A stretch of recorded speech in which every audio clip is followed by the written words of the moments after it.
meu nome é Carol e este é o vídeo de leituras do mês de fevereiro de 2024.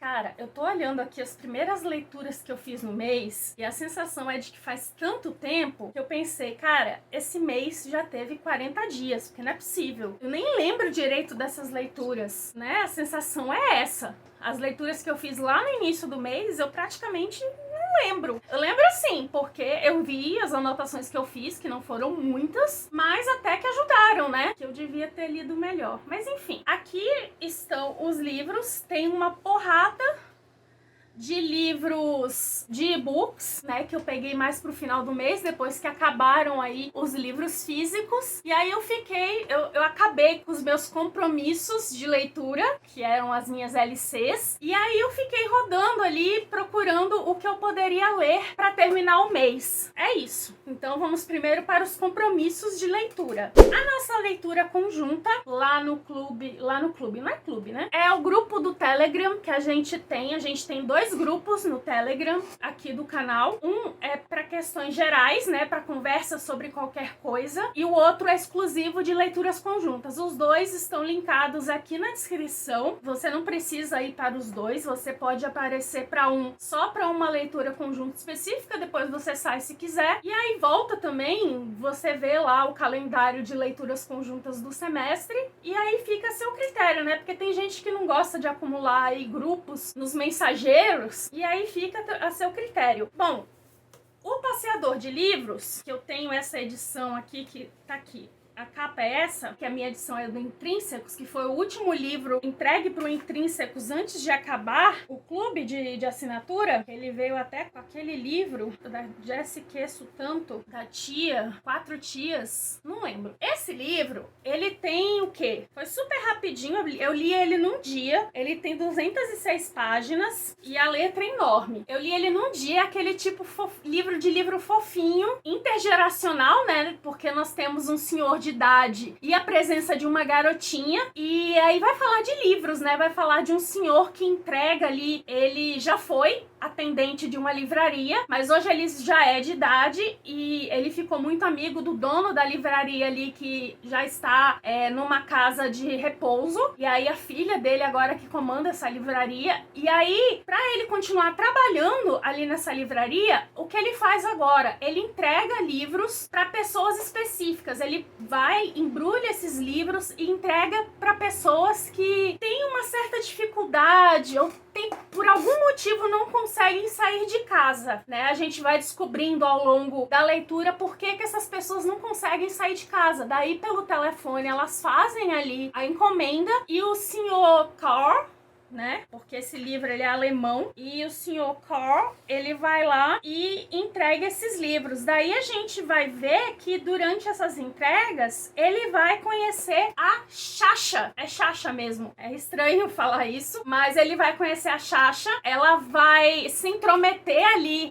nos passeios dele. Não são passeios, mas ela vai se intrometer ali no trabalho dele. Ela é super intrometida ali, ela é aquela criança esperta, e aí ela vai conversar ali com os clientes do Carr. É uma coisa muito gostosa, a gente aprende bastante. Tem muitas referências a livros que são uma delícia. Tem referências a clássicos mais antigos e alguns livros ali que eu acredito que sejam alemãos, né? Porque não vejo como são da língua inglesa antigos ou francesa e tal, que são os mais conhecidos. Mas eu indico demais essa leitura. É uma leitura daquelas feitas para você ler quando você... Não é ler rapidinho, mas é uma leitura que você pode fazer aí, é curtinho. Eu fiz num dia porque eu tava o dia inteiro livre e pra mim foi tranquilo, e é isso. Não é daqueles livros que eu indico pra ler num dia, porque eu acho que indicar livros pra ler num dia depende muito do tipo do leitor, mas um dia eu faço esse vídeo, tá? Um dia eu faço esse vídeo e é isso. Aí, no Clube de Literatura Safada, nós lemos 2 livros sempre, só que agora a gente tá fazendo só uma discussão no final do mês. E as nossas leituras eram a continuação do Clube dos Sobreviventes, Uma Paixão e Nada Mais, que era o 4º livro da Mary Bellog,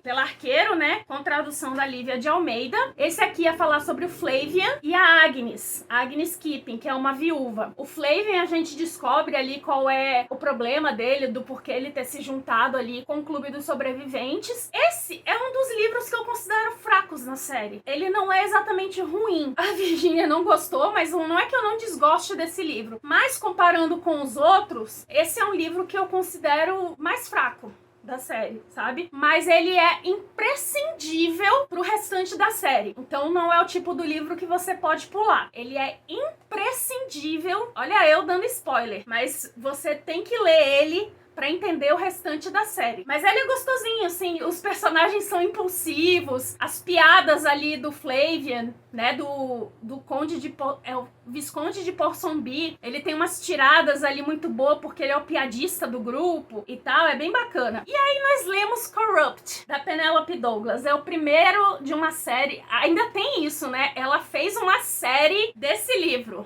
né, que é o Devil's Night, e esse primeiro se chama Corrupt. A tradução é da Marta Fagundes pela The Gift Box. Eu fiquei sabendo, a Virginia contou que esse livro é de 2015. Eu tô abismada como é que... porque quando se fala em Dark Romance, sempre surge o nome desse livro. Eu achei que era, assim, uma referência do romance dark. Eu achei que era um livro bom. Cara, mal escrito é um elogio pra esse livro, sabe? Ele é tão ruim, ele é mal escrito. Eu não conseguiria aqui contar a história dele, porque é uma história tão intrincada, tão cheia de sub-histórias, porque ela apresenta os personagens ali que vão aparecer durante a série, né? É um negócio tão bizarro, sabe? As cenas de sexo são mal feitas. Eu não sei. Por que resgataram esse livro de 2015? Deixava lá no passado. A gente sabe que os livros daquela década não eram livros exatamente bem feitos. A gente tem aí After e Belo Desastre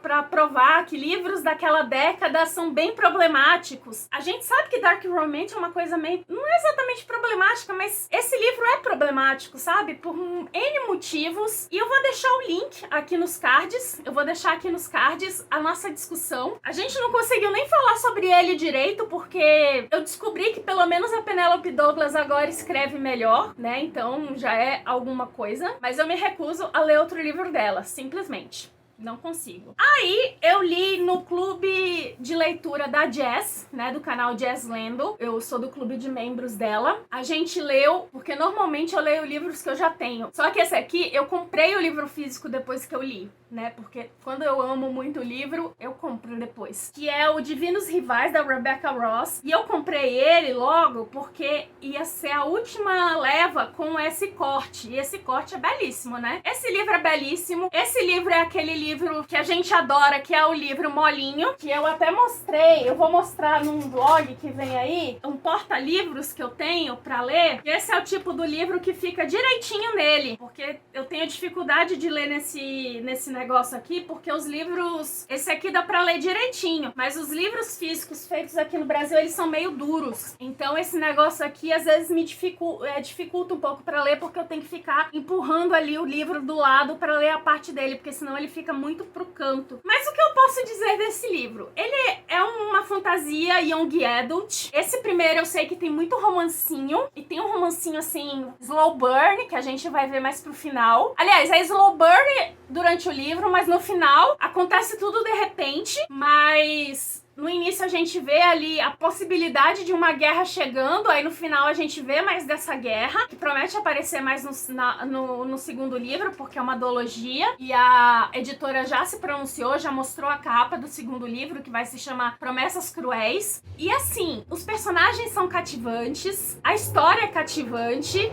sabe? Ela tem um quê de magia ali, mas também um quê de história, né? Ela se passa num período antigo ali, que não existia celular, que as máquinas eram ainda de datilografar, ainda, né? Um período mais antigo, assim. E é muito gostoso. O meu não veio com o pôster, mas tem várias fanarts aí, mostrando como são ali os tempos ali, como as pessoas se vestiam e tal. Fala muito de luto também, fala muito de família, problemas familiares também, as pessoas que você confia, que não confia, as pessoas que você se aproxima e que é aquela coisa meio de família encontrada também, né, found family, e é uma delícia. A gente brinca que quem não gostou leu errado, mas tem gente que não gosta, tá tudo bem não gostar. Eu fiquei com uma leve, não sei, ali no finalzinho, bem na última página, eu fico uma dúvida, que eu tenho que expressar essa dúvida, mas eu estou esperando as outras pessoas do grupo lerem pra eu expressar essa dúvida, senão vai ser um baita spoiler, né? Mas eu fiquei com uma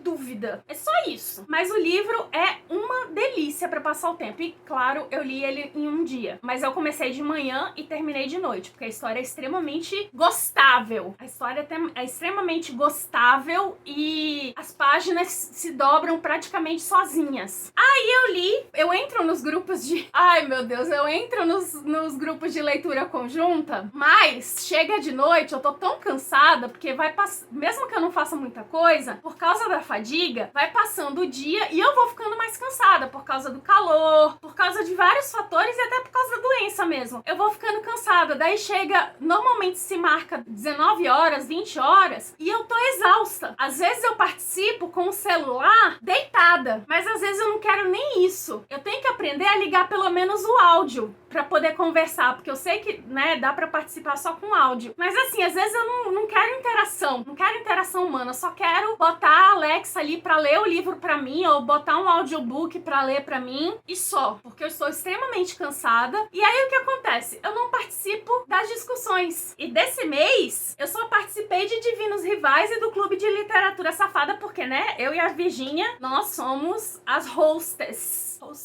Eu não sei que palavra tem pra português pra isso, eu tenho que pesquisar depois. E aí eu não participei de nenhum outro, simplesmente. Mas tem um aqui que teve discussões durante o mês, porque eles abrem um grupo no WhatsApp só pra isso. Daí eu consegui deixar minhas impressões em alguns capítulos. Mas então, no grupo da Renieri, nós tivemos ali uma leitura conjunta sobre a Influencer, que eu também li em um dia, porque quando eu leio suspense, thriller, essas coisas, eu separo pra ler de manhã, porque eu já tenho problema com insônia e eu sou muito ansiosa. E se eu deixar pra ler alguma coisa dessas que vá perto da noite, eu fico extremamente ansiosa e não consigo dormir. Daí, como eu comecei de manhã, e esse livro tem quantas páginas? Esse livro é bem rapidinho. Tem 301 páginas, mas ele é aquele livro também que as páginas vão se passando sozinha, porque, além do que, as letras são bem grandes. Esse é o livro que quem tá acostumado com thriller, quem é aquela pessoa do thriller, aquela pessoa do suspense, eu acho que não vai gostar tanto, porque é o tipo da pessoa que vai adivinhar os plots, vai adivinhar os acontecimentos e tal. Então eu acho que não é pra essa pessoa, mas a pessoa que não tá acostumado vai ficar assim eletrizado com os plot twists, com os acontecimentos. E é bem interessante a maneira como é descrita aqui a vida de pessoas influenciadoras digitais, assim. A gente tem aqui a personagem principal, é uma influenciadora digital, dessas do tipo de maternidade, né? Ela recebe muitos produtos em casa, ela vai em podcasts, vai em televisão, ela virou a principal, né? A referência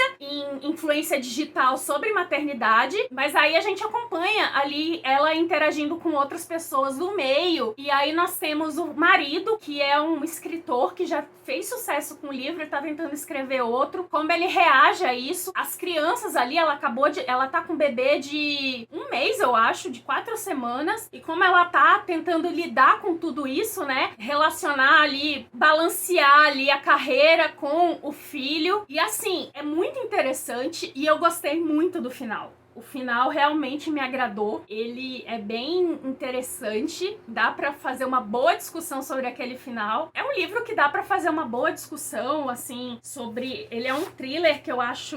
Eu não sei se é um thriller psicológico, eu não sei, eu não entendo essas nomenclaturas, mas... ele tem um quê, sim, de thriller psicológico, eu acho. É bem interessante e vai falar um pouco sobre luto também, né? Nós vamos ter personagens aqui que estão lidando com o luto. E é isso, eu gostei bastante desse livro. Eu acho que não teve nem...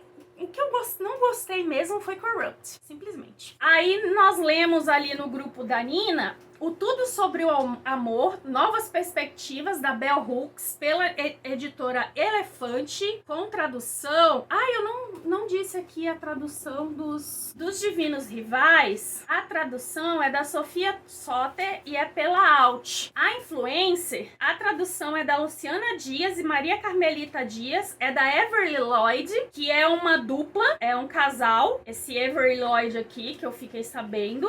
acho que tá aqui, só não tá a foto deles. É da Intrínseca, né? E aí esse da Bell Hooks é traduzido pela Stephanie Borges. Eu sigo a Stephanie Borges no Twitter, ela é excelente. Bem, aqui é o tipo do livro que eu vou precisar ler mais uma vez, pelo menos. Pelo menos, mas é o livro que eu vou ler pelo menos mais uma ou duas vezes, porque a Bell Hooks, ela tem uma compreensão muito ampla sobre o amor, sobre as várias facetas do amor, as várias faces do amor, como o amor não nasce nas nossas vidas, a sociedade não tem uma atitude com relação a colocar o amor nas nossas vidas, porque a gente não tá falando aqui só de amor romântico, a gente fala de amor maternal, amor fraternal, amor no trabalho, amor em várias faces, assim, ela fala de amor nos mais diversos aspectos, né? Tanto que fala aqui, novas perspectivas.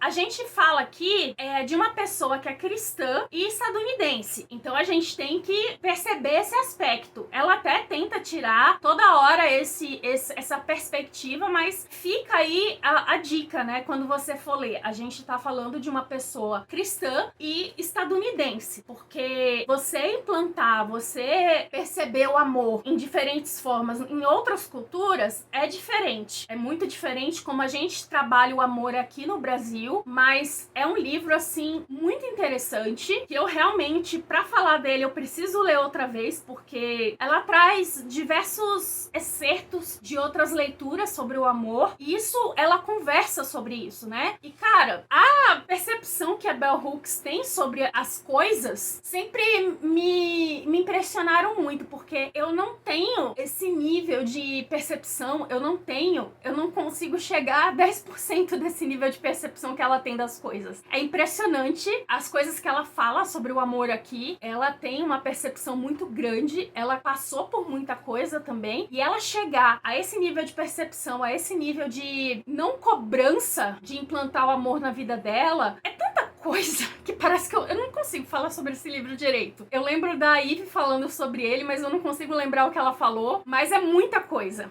É muita coisa, e assim como a outra leitura que eu fiz, que é o A Terra Dá, A Terra Quer, do Antônio Bispo, pela editora Ubu. O Antônio Bispo, ele é um quilombola, e assim como os livros do Ailton Krenak, a gente percebe a visão dele de outra forma, sobre vários assuntos, sobre como a humanidade, né? Porque a gente enxerga a humanidade de uma forma, mas o Antônio Bispo enxerga a humanidade de uma maneira mais distante, como aquela pessoa que está no quilombo e a humanidade é quem está na cidade, sabe? E as percepções dele, eu realmente não conseguiria fazer uma resenha sobre esse livro. E esse livro tem 96 páginas. É um livro também que eu vou precisar reler, é um livro que eu vou comprar livro físico, porque eu preciso anotar nele, e eu falei muito sobre ele com meu pai, e eu quero que meu pai leia também. E as percepções dele sobre as implantações das políticas sociais do governo, como poderiam ser ali com relação à favela, com relação ao quilombo. Eu queria muito conversar com alguém sobre. Ele é leitura do Leituras Decoloniais, mas a gente ainda tá em processo de ler ele, ainda não teve os encontros, mas eu queria muito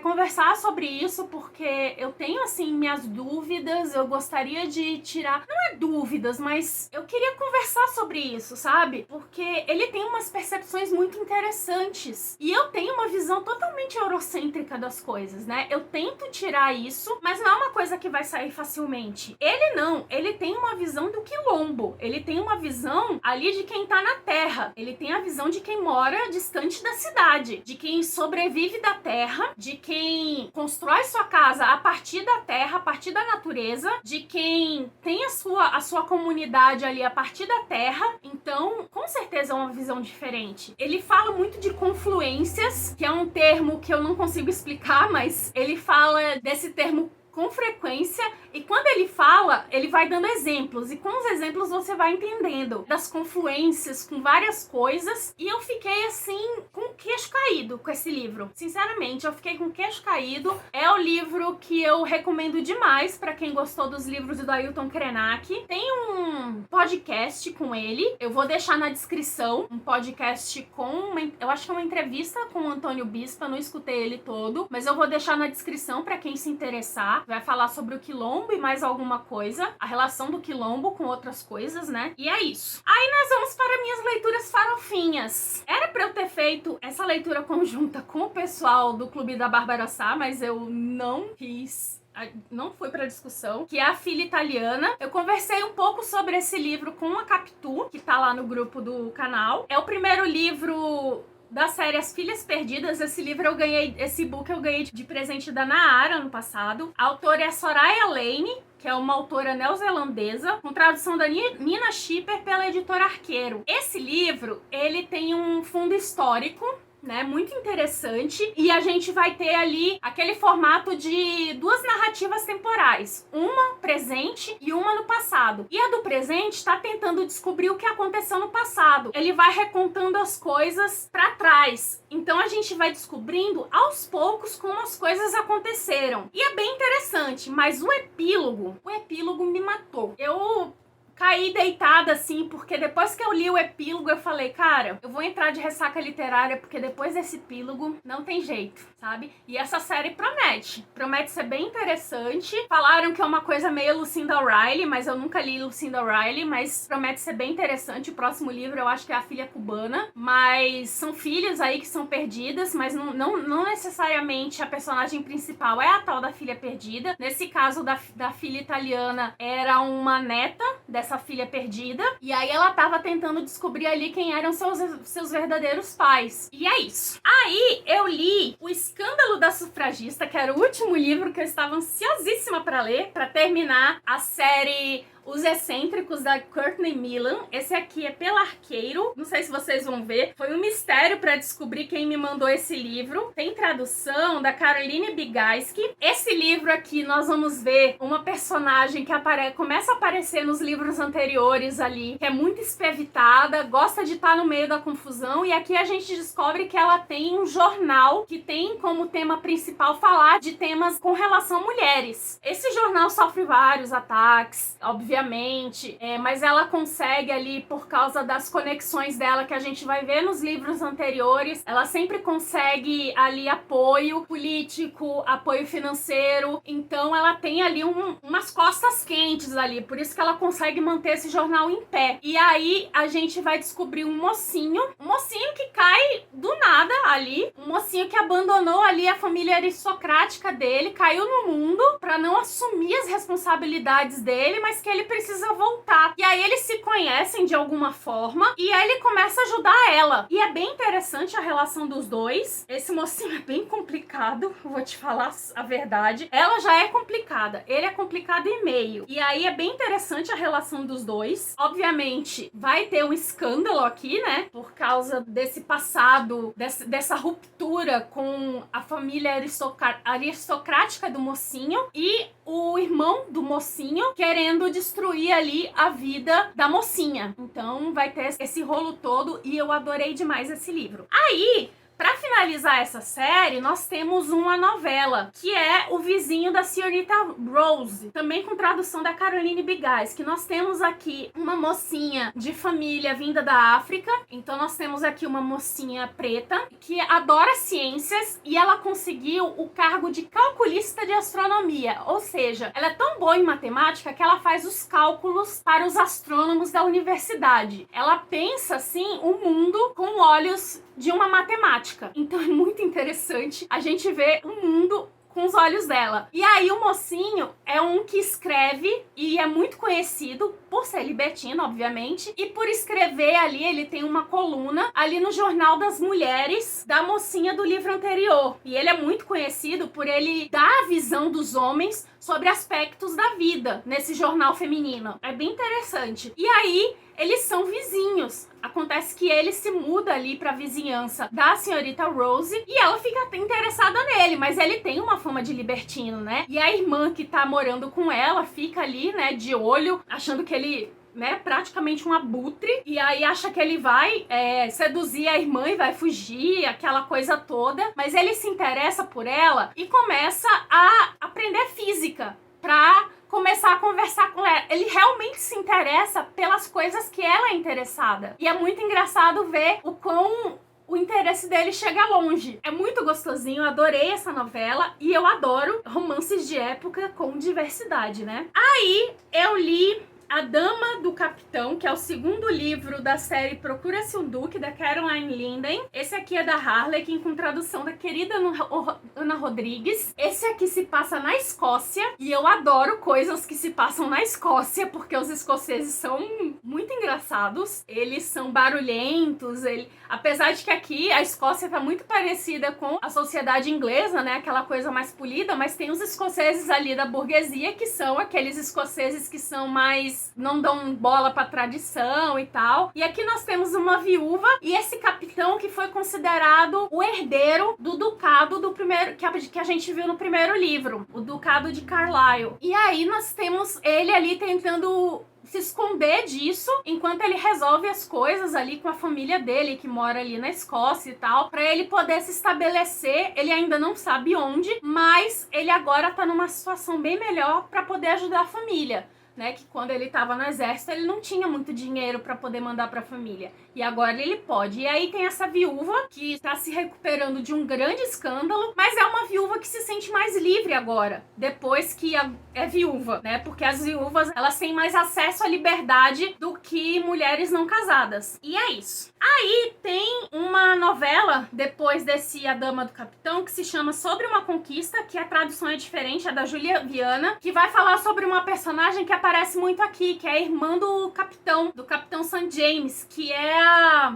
Ai, agora eu não tenho como acessar o nome, eu não lembro. Mas é uma personagem muito importante. E aí a gente vê, já nesse livro da Dama do Capitão, ela ali de rusga, né, um Enemies to Lovers, com o melhor amigo do capitão. E aí a gente tem essa novela sobre a conquista, que é muito gostosa, ela não é gratuita. As gratuitas são as da Arqueiro. Aí tem um livro que eu comprei na pré-venda, porque eu tive um trauma aí com uma pré-venda de e-book, que o e-book tava num preço, e aí eu falei, vou esperar, depois o preço cai e tal. E aí quando acabou a pré-venda, o livro dobrou, triplicou de preço. Daí eu falei, eu vou comprar esse livro na pré-venda porque o preço ainda tá bom. E eu quero muito esse livro. E ele ainda ia lançar no mês seguinte. E aí eu nem lembrava mais que eu tinha comprado esse livro. Quando eu vi, ele pingou no meu Kindle. E aí eu li, só não li em um dia, ficou faltando 20% assim pra eu ler no dia seguinte. Que foi a minha última leitura do mês, na verdade. Eu comprei o físico porque eu não resisti, eu quero que minha mãe leia também. E porque eu quero guardar, porque eu, como fã de romances de época, ver livros com diversidade chegando ao Brasil, porque eu tenho lido livros gringos com diversidade, mas aqui no Brasil isso não tem acontecido. A gente só vê gente branca, né? Não é que nem a série dos Bridgerton. Então, ver livros com diversidade de romance de época, pra mim tá sendo uma delícia. Então, quando eles anunciaram Afrodite e o Duque, da J.J.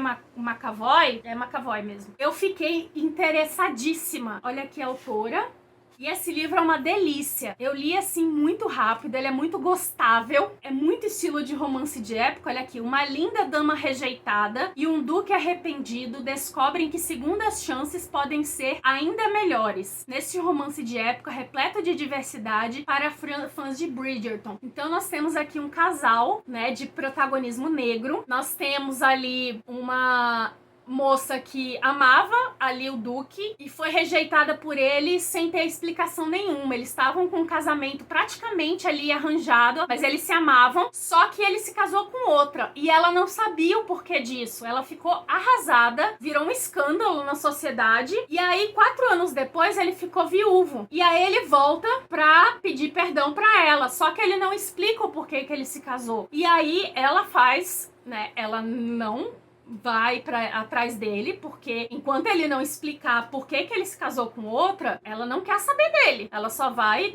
perdoar ele se ele explicar. E enquanto isso, nós temos ali como a sociedade londrina está se desenvolvendo ali durante a temporada. A família dela é muito massa, porque ela tem vários irmãos, então ela é das mais velhas, então ela tem irmãos bem jovens. A mãe dela é uma figura, sabe? É uma Lady Danbury. O pai pai é aquele cara culto, que adora livros e que faz questão de que a filha leia os livros, só que ele censura com uma caneta preta que ela pode ler ou não.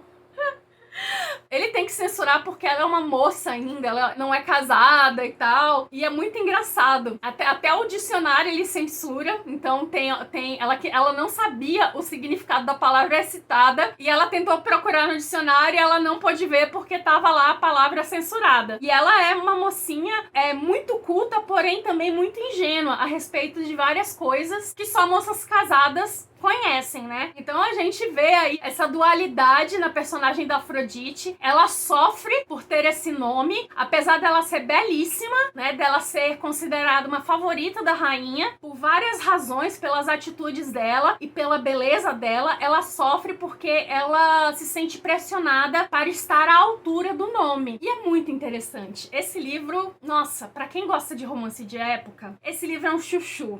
Sabe? Ele tem muitas reviravoltas mesmo, e acontece de tudo, sabe? Acontece de tudo no meio do livro, e é isso. Aí, eu li O Gato que Amava Livros, do Sozuki Natsukawa, pela Outro Planeta, com tradução da Fernanda Dias. Porém, eu li, né, usei o livro, mas eu ouvi junto com o audiobook, porque esse livro tem no Audible, ele faz parte da assinatura. A narração é do Daniel Bertolucci e ele é curtinho, a duração dele é de 4 horas e 47 minutos, então foi num dia que eu ouvi esse livro, fazendo coisas e lendo. De vez em quando eu pegava o livro pra saber onde tava e lendo. E aí nós temos um sebo, um menino que o avô faleceu, e aí fica aquela questão, o que vai ser feito com o sebo, aonde esse menino vai morar, aonde esse rapaz vai morar. Ele tá terminando o ensino médio, e aí nós vemos essas questões aí, o rapaz lidando com o luto, lidando com o que vai fazer com o sebo, né, as pessoas perguntando ali o que vai ser feito, porque, né, todo mundo frequentava o sebo, ia lá conversar com o avô dele, e aí nós temos ali uma espécie de narração fantástica, né? Como é que é o nome? Um realismo fantástico, porque vai aparecer esse gato, né? Esse gato malhado, do nada, e ele fala. E aí, esse gato precisa de ajuda. Não, ele não precisa. Ele simplesmente ordena que o Rintaro, que é o garoto, ajude ele. E essas ajudas são com relação a guardiões de livros. Mas são guardiões de livros que não estão sabendo lidar com essa guarda dos livros, então estão destruindo os livros. Os livros não estão sendo usados corretamente por esses guardiões. Então eles vão lá, vão ter ali seus contatos com esses guardiões. É muito interessante esse realismo mágico. A gente vê ali grandes bibliotecas, a gente vê... É muito cara de estúdio Ghibli, sabe? É o tipo do livro que você com certeza assistiria num filme do... Fugiu o nome do cara do estúdio Ghibli, mas com certeza é o tipo do livro que viraria um filme do estúdio Ghibli. É muito cara de estúdio Ghibli isso aqui. Fugiu o nome dele agora, simplesmente. Tava na ponta da língua. Aí nós vamos agora só para os e-books. Eu li no final de janeiro e terminei nos 2 primeiros dias de fevereiro, Casa de Terra e Sangue. Pois é, eu tinha esses e-books há muito tempo. Eu entrei aí no hype do lançamento do 3º livro, mas eu não sei quando eu vou ler o 2º. Só que eu aproveitei que o primeiro livro também tá no Audible, né? Então eu ouvi A Casa de Terra e Sangue, é o primeiro livro da Cidade da Lua Crescente, da Sarah J. Maas, com tradução da Vanessa Valentinuzzi, e a narradora é Esther Parrulli. Esse livro é longo pra caramba. E aí eu ouvi ali numa velocidade um pouco alta pra ver, porque eu tava cansada, né? Mas não afetou, porque depois você se acostuma. E assim, eu achei meio confuso no início o sistema de magia, ali o world building, né? A construção de mundo. Eu fiquei um pouco confusa porque a minha outra experiência com Sarah J. Maas foi a Kotar. E ali ela te entrega tudo de uma maneira muito fluida. Você não tem dificuldade de entender as coisas, sabe? É tudo muito fluido. Então eu acho que por isso também que faz muito sucesso. E aí esse eu achei, eu empaquei um pouco no início da leitura, porque eu tava lendo com o e-book, né? Eu fiquei um pouco empacada, assim, eu senti um pouco mais de lentidão, justamente para entender esse sistema de magia e essa construção de mundo. Mas assim que foi entendido, fluiu muito bem. Eu gostei da história, é uma história boa, é uma história gostável, mas eu esperava mais, eu vou ser bem sincera. Eu vi tanta gente surtando que eu esperava mais. É uma coisa mais urbana, tem celular, sabe? Ali tem os bairros, mas nós temos vários elementos fantásticos, assim, vários elementos do tipo, nós temos anjos, nós temos lobos, nós temos elementos da água, nós temos cobras, são vários tipos que eu acho que vai fazer mais sentido as coisas, porque aí você tem que entender que tem uma casa que se chama X, uma casa que se chama Y, uma casa que se chama Z, e aí cada uma comanda não sei o que, sabe? Então, eu fiquei meio assim, eu gostei bastante, mas não a ponto de querer logo em seguida ler o segundo. Então, sabe? Fiquei assim, quando eu gosto muito, eu fico muito ansiosa pra ler o segundo, eu não senti um gancho, sabe? Eu senti que faltou aquele gancho pro segundo. Então, beleza, vou esperar pra ler o segundo, talvez eu leia agora em março, não sei. E é isso. Aí, eu terminei finalmente, porque eu comecei ano passado, Uma Alma de Sangue e Cinzas, que é o 5º livro da série de Sangue e Cinzas, da Jennifer L. Armentrout, com tradução da Gabriela Araújo pela Galera Record. Eu comecei ano passado, junto com o e-book, né, e o livro em inglês, que deve estar numa dessas TBRs aí, eu acho que é setembro. E aí, quando eu vi que era um reconto do primeiro livro, mais ou menos, a partir da visão do Castile, eu fiquei meio com preguiça, vou ser bem sincera. E aí, eu empurrei, e aí eu falei, não, vou terminar esse livro agora, porque eu quero ler o terceiro livro da série Carne e Fogo, né, que é aquele de Sombra e Brasa. E aí, eu precisava terminar esse. E aí eu empurrei, mas quando ele chegou ali pela metade do livro, ele ficou interessante. Ele ficou mais dinâmico. E aí, beleza, terminei rapidinho. Eu terminei em 2 dias, porque o livro é grande. Não tão grande quanto os outros, mas ele se desenvolve mais, ele fica mais dinâmico e tal. E aí, beleza, a leitura fluiu e eu terminei. Mas nós temos aqui as coisas contadas a partir do ponto de vista do Castile, ali o início da história. E nós temos também momentos do presente em que tá acontecendo alguma coisa com a Poppy que a gente descobre no final ali do livro 4 e que a gente vai vendo esse desenvolvimento ali no livro 5 e que acontece um baita gancho no final do livro 5, né, que você tem que esperar agora sair o livro 6, que ainda não foi publicado. Aí eu li O Duque de Ouros, que é o terceiro livro da série Os Quatro Ases de Londres, da Tatiana Mareto. É outro livro de romance de época com protagonismo negro. Essa série tá muito gostosa, eu adoro os livros da Tatiana Mareto de romance de época, apesar de que os livros contemporâneos dela também são muito bons, mas os de romance de época são imbatíveis. Nós temos ali um duque que sofreu muito na sociedade justamente por ser negro, então não é uma sociedade ali acostumada a ter pessoas negras, ao contrário ali do livro Afrodite e o Duque. A gente vai ter ali outra mocinha que também sofreu essa mesma discriminação, só que ela foi pra Escócia, a família dela se mudou pra não ter esse sofrimento, pra se manter distante da sociedade, só que ela precisa voltar para Londres pra se vingar desse duque, porque ela tem no pensamento ali que tudo que aconteceu de ruim na família dela foi culpa dele, só que a gente vai descobrir que não, né? Foi um grande mal entendido e é isso. Mas a capa tá maravilhosa, dei uma olhada na capa. E aí eu recebi do NetGalley a cópia antecipada, né, no e-book, da Serpente e as Asas Feitas de Noite, que é assim, nós temos uma duologia chamada Nascidos da Noite, esse é o primeiro livro, e ela está dentro de uma série que vai ter 5 livros chamados As Coroas de Niáxia. Então você pode ler só essa duologia, tá tudo certo, tudo beleza, mas se você quer expandir o universo, vai ter essa série de 5 livros. É uma série da Carissa Broadbent, com tradução da Jana Bianchi e pela Suma. Eu li esse livro muito rápido, sabe? Esse livro tem 640 páginas e eu li em 3 dias. Essa mulher me fez chorar com uma cena de luta. Eu chorei numa cena de luta. Esse livro é de vampiros e tem ali o tema dos humanos, né? Os humanos meio que convivem com os vampiros, mas não é conviver. Eles existem, eles ficam separados em bairros precários. A gente vai sabendo o porquê. E a nossa mocinha, ela é uma humana que foi criada por um rei vampiro. Um rei que, por um acaso ali, encontrou ela no meio de escombros, ficou apaixonado por ela no sentido de amor, assim, paternal, e criou ela como filha. Só que ele ensinou ela a lutar, a se proteger, porque ele sabia que ela estava no meio ali, ela era a presa, né, no meio ali dos vampiros. E aí nós temos um mocinho, que a gente não sabe muito da história dele, a gente vai aprendendo ao longo do livro. Eles se encontram ali numa espécie de ritual chamado Kejari. Esse ritual, quem vencer vai poder ter um pedido atendido pela própria deusa Niaxia. Então você pode pedir qualquer coisa. Se você quiser ser dono do mundo, a Niaxia vai te atender. Então as pessoas vão lá com objetivos bem específicos. E a nossa mocinha vai com um objetivo muito específico também, que a gente vai descobrir depois. Mas fica aí a dica. Eu chorei numa cena de luta.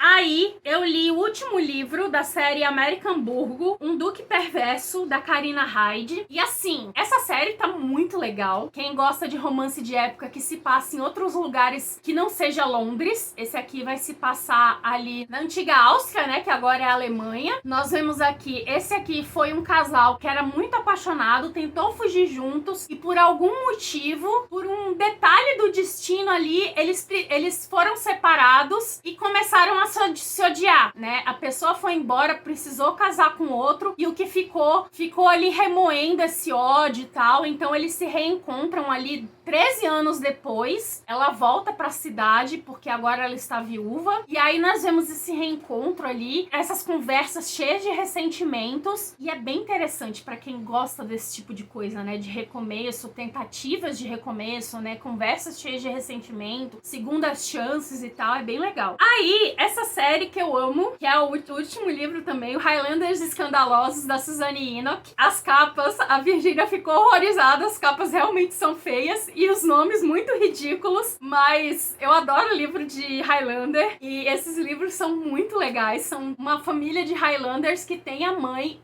inglesa, então eles têm ali um pé na aristocracia britânica, né? E aí esse último vai se passar inteiramente na Escócia. O casal é todo escocês, mas vai ter ali uma rixa com clãs escoceses. E é com o personagem que a gente sempre queria que aparecesse, né? Que sempre aparecia ali de fundo, que é o urso, né? Que era o personagem ali todo grandão, todo mundo achava que era meio burrão, assim, por ser grandão e tal, mas não é. E aí nós temos uma mocinha maravilhosa. Eu só digo isso. E aí, o último livro, que eu botei como de fevereiro, porque faltou, assim, 20% que eu li em março. No primeiro dia de março. Mas eu considero fevereiro porque eu precisei dormir. Senão eu teria continuado. Não é que eu precisei dormir, eu não consegui ficar acordada. Mas eu considero fevereiro porque faltou, assim, eu tava tentando ficar acordada, mas não consegui. Que é o The Graham Effect, o primeiro livro da série The Campus Diaries, da Elle Kennedy, pela Piatticus. Esse livro vai ser lançado agora no Brasil, eu não sei se abril ou maio, que é o Efeito Graham, que é a série dos filhos, é aquela série que vai ser lançada pela Paralela, que vai falar dos filhos dos personagens de Amores Improváveis, aquela série Off Campus. E esse primeiro tá uma delicinha pra quem gosta dessa série, tá muito chuchu. A protagonista feminina, ela é jogadora de hóquei e ela tenta não ficar à sombra do pai dela, que é o Graham, e ele se tornou uma lenda do hóquei, ele ganhou não sei quantas Stanley Cups, ele ganhou não sei quantas coisas, ele vai pro Hall da Fama e tal, e aí ela tenta fazer tudo por conta própria porque ela não quer viver à sombra do pai, né? Todo mundo sabe o sobrenome dela, todo mundo conhece ela, mas ela quer conquistar as coisas por ela própria. E aí nós temos esse mocinho, que é aquele mocinho soturno, ele é um excelente jogador de hóquei. Aí nós temos o grande tcharanã do livro, que a Briar, que é a universidade deles,